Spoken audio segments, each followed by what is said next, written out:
Hello friends, स्वागत है आपका सोशियोलॉजी नेट अचीव में। फ्रेंड्स, आज हम प्रीवियस ईयर क्वेश्चन पेपर 2019 का लास्ट पार्ट करेंगे। 5th पार्ट है।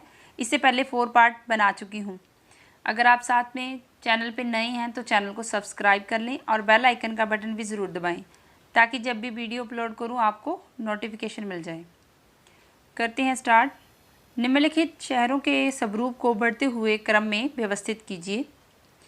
इनके बढ़ते हुए क्रम में इनको सेट करना है। सबसे पहले सिटी आता है, उसके बाद मेट्रोपोलिस महानगर, फिर मेगा सिटी, उसके बाद मेटा सिटी।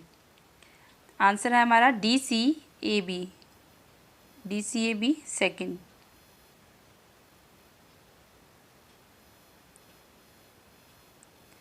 निम्नलिखित मेगा सिटी को 2001 और 11 के बीच में के अंतराल में उनकी जो वृद्धि के दर के घटते हुए डिसेंडिंग ऑर्डर में इसको लगाना है।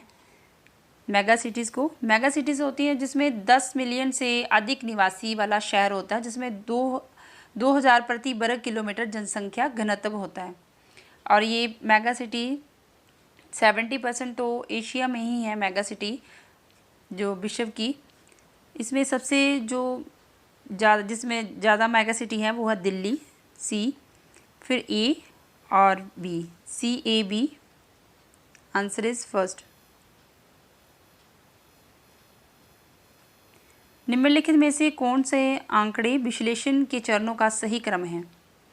आंकड़े डाटा हमने करेक्ट सीक्वेंस में लगाना है स्टेप इन डाटा एनालिसिस का। सबसे पहले हम जो इसका करते हैं पूर्णांकन करते हैं, राउंडिंग ऑफ करते हैं, तो ये सब नहीं होगा। राउंडिंग ऑफ हम सबसे पहले ही करते हैं, सारणीकरण बाद में आता है। ठीक है, आंसर इसका फर्स्ट है। पहले राउंडिंग ऑफ करते हैं, पूर्णांकन करते हैं, उसके बाद हम क्लासिफिकेशन करते हैं, वर्गीकरण, उसको वर्गों में बांटते हैं जो आंकड़े हमने लिए हैं। फिर उसके बाद टैबुलेशन करते हैं, सारणीकरण, इसमें लॉजिकल रिप्रेजेंट करते हैं, न्यूमेरिकल डाटा बनाते हैं, जो रोज़ और जैसे रोज़ और कॉलम्स बनाते हैं, ऐसे करके शो रिप्रेजेंट करते हैं टैबुलेशंस में। फिर उसी किसी परीक्षण को प्रयोग में लाते हैं, मतलब हम अप्लाई करते हैं, टेस्ट के लिए अप्लाई करते हैं। डिफरेंट टाइप का टेस्ट लेते हैं, जैसे static like T test, Z test, ANOVA test, इस तरह के टेस्ट में फिर अप्लाई करते हैं। ये है डाटा आंकड़े विश्लेषण करने के सही तरीके जो क्रमवार हम करते हैं। आंसर है इसका फर्स्ट।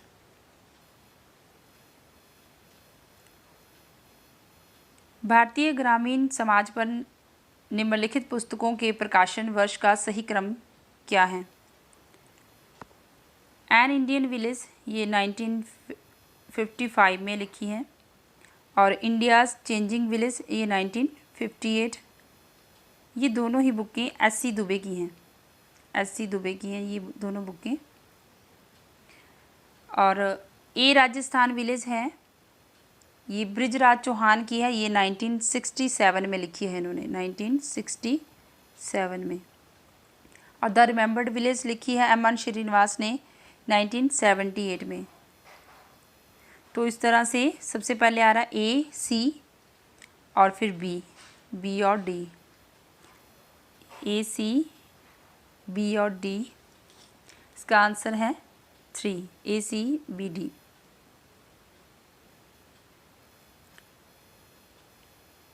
नीचे 2 कथन दिए गए हैं, जिनमें से एक कथन A और दूसरा R है। रीज़न बताना है इसमें। हरित क्रांति के बाद अंतर्जातीय संबंध जजमानी से संविधात्मक संबंधों में रूपांतरित हो गए हैं।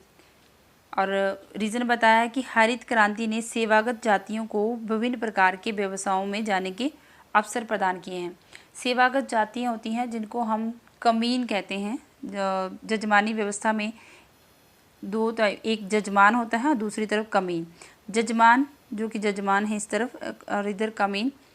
जजमान जो सेवा लेते हैं और उसके बदले में उनको वस्तु, कमीन को वस्तु या फिर नगद भुगतान करते हैं, और जो कमीन है वो उसके बदले में उनको सेवा देते हैं। तो ये कहना कि हरित क्रांति के कारण ये चीज़ें चेंज हो गई, इनमें परिवर्तन हो गया, क्योंकि उनको व्यवसाय में और ज़्यादा अवसर प्रदान हो गए। तो इस तरह से इसका आंसर फर्स्ट है। ए और आर दोनों सही हैं और आर ए की सही व्याख्या है।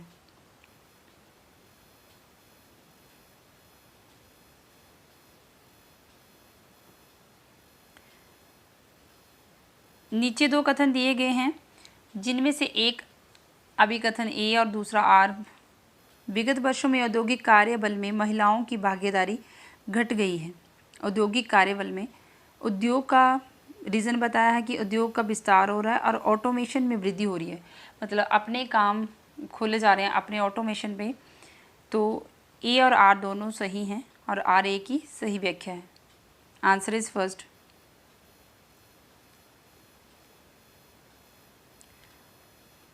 आधुनिक भारत में विवाह की सामाजिक संस्था में बहुत से परिवर्तनों से निकली है और रीज़न बताया है कि भारतीय युवा पश्चिम के विचारों से प्रभावित हो रहे हैं। तो इसमें सामाजिक संस्था, जो विवाह की सामाजिक संस्था है, उसमें परिवर्तन आ रहा है।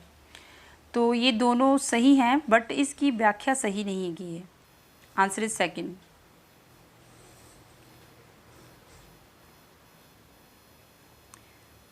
पंजाब में हरित क्रांति के कारण कई पारिस्थितिकीय समस्याएं उत्पन्न हुई। रीज़न बताया है कि अधिक उत्पादन के लिए भूमि और भूमिगत जल का अति दोहन, मतलब ग्राउंड जो अंडरग्राउंड वाटर है उसका ओवर एक्सप्लोरेशन करना, और साथ में पेस्टिसाइड और फर्टिलाइजर्स का ज़्यादा से ज़्यादा यूज़ करना, कीटनाशक और रासायनिक खादों का ज़्यादा से ज़्यादा यूज़ करना, जिस कारण की हरित क्रांति तो हुई। हरित क्रांति के कारण फसल की पैदावार बहुत ज़्यादा हुई थी और उसके कारण फिर इकोलॉजिकल प्रॉब्लम होने लगी, पारिस्थितिकी समस्याएं भी उत्पन्न होगी। इस तरह से इसका आंसर है ए और आर दोनों सही हैं और आर ए की सही व्याख्या है। Answer is first.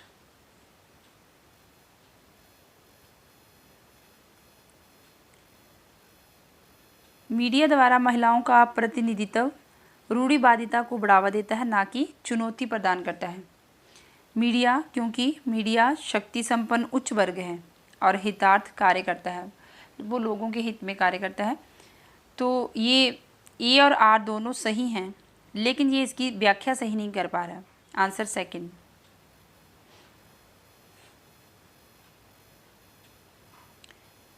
वैश्वीकरण ने लोगों तथा क्षेत्रों के विभिन्न वर्गों के बीच विभाजन और सीमांकन तथा असंबंधीकरण को तीव्र किया है। रीज़न बताया कि आर्थिक बदलावों के कारण हुआ है ये सब। इसका आंसर इज फर्स्ट। दोनों सही हैं और आर ए की सही व्याख्या है, क्योंकि आर्थिक बदलाव के कारण ही हुआ है, वर्गों के बीच में जो विभाजन हुआ, असंबंधीकरण में ग्लोबलाइजेशन बढ़ा है।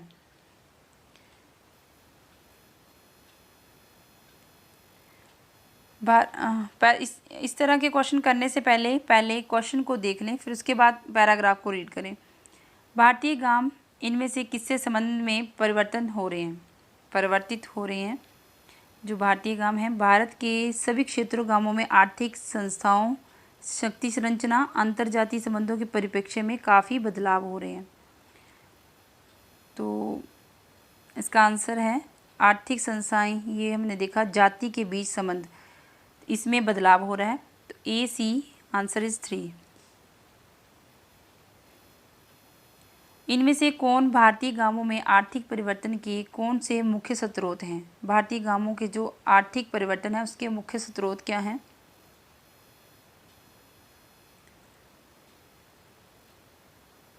जो आर्थिक बदलाव हैं उसमें भूमि सुधार, जिस गांवों में सामाजिक संरचना पर काफ़ी प्रभाव डाला है। तो आर्थिक बदलाव क्या है, भूमि सुधार। हमने यहाँ पे आर्थिक परिवर्तन ढूंढना था ना, आर्थिक परिवर्तन है भूमि सुधार। भारत के गांवों की सामाजिक संरचना की इकाइयों पर निम्नलिखित में से किनका व्यापक प्रभाव रहा। जो सामाजिक संरचना की इकाइयों पे जो व्यापक प्रभाव रहा वो है सामाजिक संरचना पर, हाँ, भूमि सुधार, गांवों की संरचना पर सामाजिक प्रभाव पड़ा और आर्थिक प्रभावों पर भी काफ़ी विवाद हैं। तो इस तरह से इसका आंसर हुआ। इसके ऑप्शन है विधानों, भूमि सुधारों, शिक्षा, राजनीतिक प्रक्रियाएं। इसका आंसर है भूमि सुधारों।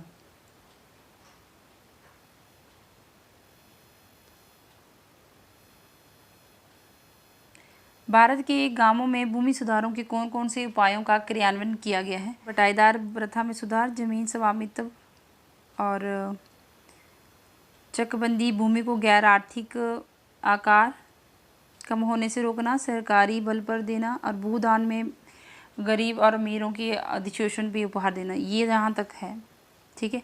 इनमें से ऑप्शन देख लेते हैं कौन से हैं। भूमि की अभिसीमांकन करना और भूदान करना, इसका आंसर है AC 3।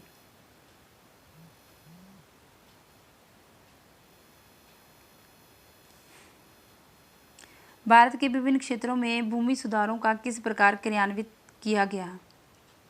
भूमि सुधारों में राज्यों में अलग अलग तरीके से क्रियान्वित किया गया है, विभिन्न विभिन्न राज्यों में। तो इसका आंसर है 4। ये पैराग्राफ दिया गया है और इसको जहाँ इसका स्क्रीनशॉट ले लें, फिर इसको सॉल्व करें। इसका आंसर बता देती हूँ।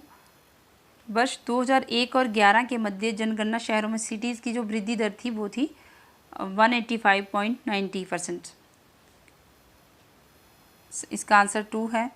और वर्ष 2001 में भारत में कितने शहर थे? भारत में शहर थे 2, सेकंड 5161। भारत में वर्ग 1 के शहरों में कम से कम जनसंख्या कितनी होनी चाहिए? ये जनसंख्या होनी चाहिए 1 लाख। देख लेते हैं एक बार, यहाँ पे दिए होगा, ये है 1 लाख लोगों की है वर्ग 1 में शहर के रूप में। 2011 की जनगणना के अनुसार कुल शहरी जनसंख्या की तुलना में कितना प्रतिशत शहरी जनसंख्या का जो वर्ग 1 जनसमूहों में रहता है, यह है 72%। से 2011 के बीच कितने शहरी जनसमूहों की वृद्धि हुई? यह है आंसर इसका 3rd 111। So friends, thanks and do like and subscribe my channel.